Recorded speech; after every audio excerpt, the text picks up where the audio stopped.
रुक करते हैं अगली खबर की ओर। मकर संक्रांति पर मध्य प्रदेश में कोहरे का असर देखा जा रहा है। इस मौके पर भोपाल, ग्वालियर समेत 20 से ज्यादा जिलों में कोहरा छाया हुआ है। वहीं 15 जनवरी को मावठा गिरेगा और पश्चिमी विक्षोभ के कारण भोपाल, इंदौर, ग्वालियर और उज्जैन संभाग में बारिश हो सकती है। सिस्टम के गुजरने के बाद 17 जनवरी से ठंड का असर फिर से बढ़ जाएगा। वहीं 14 जनवरी से एक वेस्टर्न डिस्टर्बेंस एक्टिव हो रहा है, जिसका असर 15 और 16 जनवरी को प्रदेश में देखने को मिलेगा। सिस्टम जैसे ही गुजरेगा, प्रदेश में ठंड का असर फिर से बढ़ जाएगा। वहीं सर्द हवाओं की वजह से सोमवार को पूरा प्रदेश ठिठुर गया है और दिन के तापमान में कहीं 2 से तो कहीं 5 डिग्री तक की जो गिरावट है वो दर्ज हुई है। सबसे कम तापमान रायसेन में है, 17.8 डिग्री दर्ज किया गया है। भोपाल में 18.8 डिग्री रहा और यहां एक ही दिन में पारा 3 डिग्री तक लुढ़क गया है। लगातार हमारे वरिष्ठ सहयोगी हमारे साथ बने हुए हैं संदीप जी, जिस तरह से देखें मकर संक्रांति का आप बार बार जिक्र करते रहे कि ये वक्त ऐसा होता है जब सबसे ज्यादा सर्दी पड़ती है, पीक टाइम होता है। और हम देख रहे हैं कि पहले जहां पर आज से 2 या 4 दिन पहले जब सुबह सुबह 5, साढ़े 5, 6 बजे के करीब हल्का सा उजाला हो जाता था, वहीं अगर अब ऑफिस भी आ रहे हैं तो देख रहे हैं कि बहुत अंधेरा रहता है राजधानी के अंदर।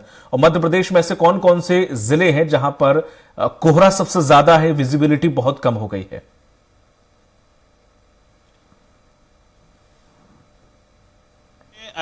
मकर संक्रांति के मौके पर ठंड ने पूरे मध्य प्रदेश को अपनी आगोश में ले रखा है। प्रदेश के कुछ ऐसे जिले हैं जहां पर भारी ठंड पड़ रही है, लोगों का घर से निकलना दुश्वार हो रहा है। उस तरह में अगर हम बात करें तो सबसे ज्यादा ग्वालियर चंबल क्षेत्र, उसके अलावा फिर विंध्य के अगर हम रीवा सीधी की बात करें, शहडोल क्षेत्र की बात करें, यहां पर कड़ाके की ठंड पड़ रही है। राजगढ़, ब्यावरे की बात कर लें और उसके अलावा अगर हम बात करें जो मध्य प्रदेश का सबसे बड़ा हिल स्टेशन माना जाता है पचमढ़ी, इन जगहों पर कोहरे ने पूरी तरह से अपनी आगोश में पूरे क्षेत्र को ले रखा है। जो विजिबिलिटी है वो 50 मीटर से भी कम देखने को मिल रही है। भोपाल में ही कल से अगर हम बात करें, कल भोपाल में यही स्थिति देखने को मिल रही थी, लेकिन आज भोपाल में स्थिति कुछ बेहतर देखने को मिल रही है। आज भोपाल में भगवान सूर्य की किरणें भी दिख रही हैं, तो आज भोपाल में स्थिति कुछ ठीक दिख रही है।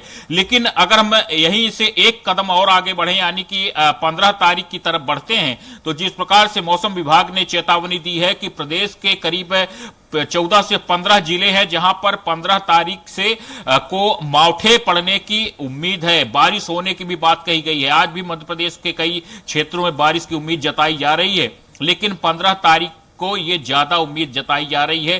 करीब 14 से 15 जिलों में बारिश की आशंका है, मावठे पड़ेंगे, यानी कि सर्द जो है तो वो लोगों को काफी परेशान करने वाली है।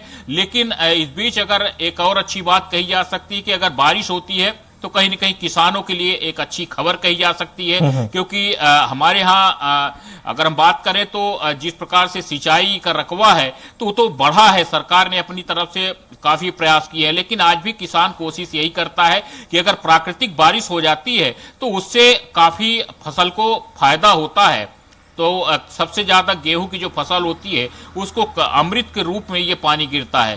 तो ये कह सकते हैं कि बारिश से खुशहाली तो आ सकती है, लेकिन दूसरी तरफ जो ठंड के आसार हैं वो बढ़ने की उम्मीद कई ज्यादा है, क्योंकि आमतौर पे मकर संक्रांति के बाद सूर्य की जो किरणें होती हैं वो थोड़ा तीखी होना शुरू हो जाती हैं।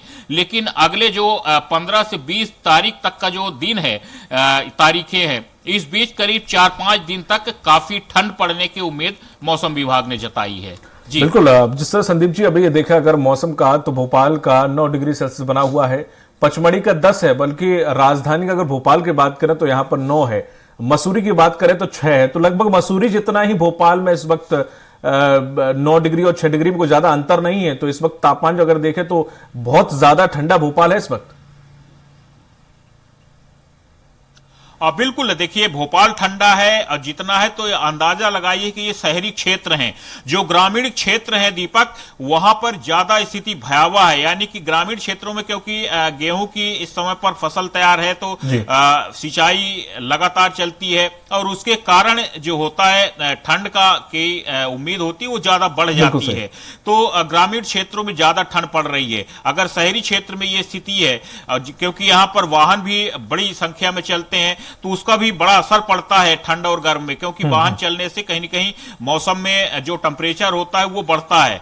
तो ये स्थिति शहरी क्षेत्र में है, तो ग्रामीण क्षेत्रों में बहुत ज्यादा ठंड के आसार हैं, लोगों का घर से निकलना मुश्किल हो रहा है। हम जहां भी बात करते हैं प्रदेश के अलग अलग क्षेत्रों में, तो लोगों की यही खबरें आती हैं कि यहां पर बहुत ज्यादा ठंड पड़ रही है, घर से निकलना मुश्किल हो रहा है। और बाकी मौसम विभाग ने भी इन सारी चीजों की चेतावनी दे रखी है और लगातार ठंड बढ़ने की उम्मीद लगातार मौसम विभाग जता ही रहा है। जी, तमाम महत्वपूर्ण जानकारी साझा करने के लिए आपका बहुत बहुत शुक्रिया संदीप जी।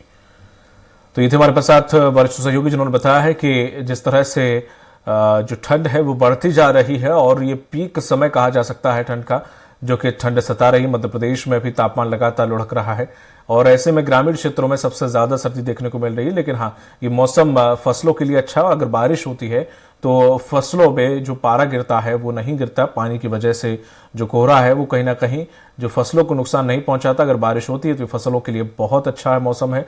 और हाँ, यह है कि लोगों को सावधानी इस मौसम में बरतनी चाहिए जिससे कि लोग बीमार ना पड़े।